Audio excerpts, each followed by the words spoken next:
Hi, welcome back. In this session, we are going to discuss about the slicer. Till now, the previous one, we discussed a lot of the things about the Power Query Editor, Power BI visualization. Let me remind you, all the things are available on my YouTube channel, Fahad Hussain CS. Come to the channel and there is a playlist. 1,000+ videos are there, including the Power BI separate playlist.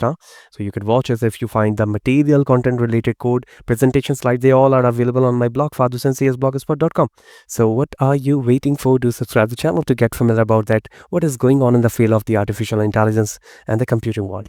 So what is a slicer? Okay, when you add a slicer, there are three forms of the slicer.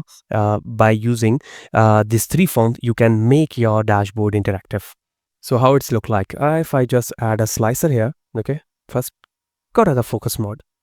We are using a same data set of the countries. By the way, there is a countries. I just add a country attribute here. Okay, by the way, when you come here, so there is only one add data column. Okay, if you try to add data, okay, if you try to add the data of city, okay, it will indicate that, but in a nested form, and which is not a good idea. Normally slicer use in a one column, but you can add more number as well.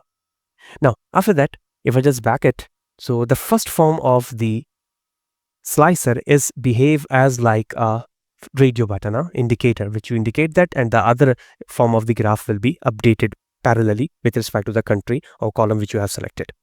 But when you go to the properties, that is start from size and style. There's a height and width and horizontal form aspect ratio. You can increase and decrease, by the way, so it will update the values. Padding is also there. You can add a padding 5555 are there. You can improve it, which based on the requirement. The background color you can change it.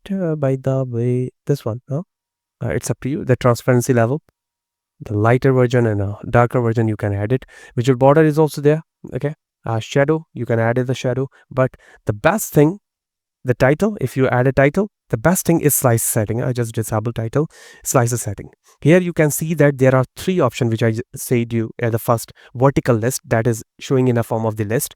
Okay, the next one is a tile, but when you click on it, it will behave as like a tile, and click event is also there. The first one is as like a radio button, but actually in the visualization they are the vertical list in the form. And the third one is a drop down.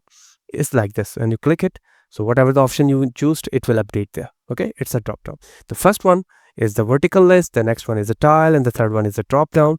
Okay, so if you add a tile, you can adjust the size. You can adjust the size with respect to. Okay, so you can see that I can adjust the size, and you can adjust somewhere in my dashboard, and then click and update the result, whatever the downside and below side and above side of the visualization, it will update parallelly. Okay, the same logic will be used for the vertical list, okay, like this, and the last one, drop down, because the drop down is normally when you click the internal part will be shown, otherwise not. So that's all about the base thing of the slicer.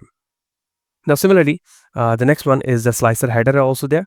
You can enable data, disable. The values are there, which type of the color of the values will be, so you can change it the color. Okay, and the properties are there. Almost the properties are same as like the previous one, and we discuss about the field as well, how different fields you can add, but the right way, the best way to show up a single value in a slicer to update other values, other form of the graph with respect to the slicer. So that is a very short video. We discuss about the slicer. In the next one, we discuss about the two important things, that's the table and the matrix. So stay in touch. We will discuss other important thing in the field of the Power BI with AI. So stay in touch. See you on the next session. So what are you waiting for? Do subscribe the channel.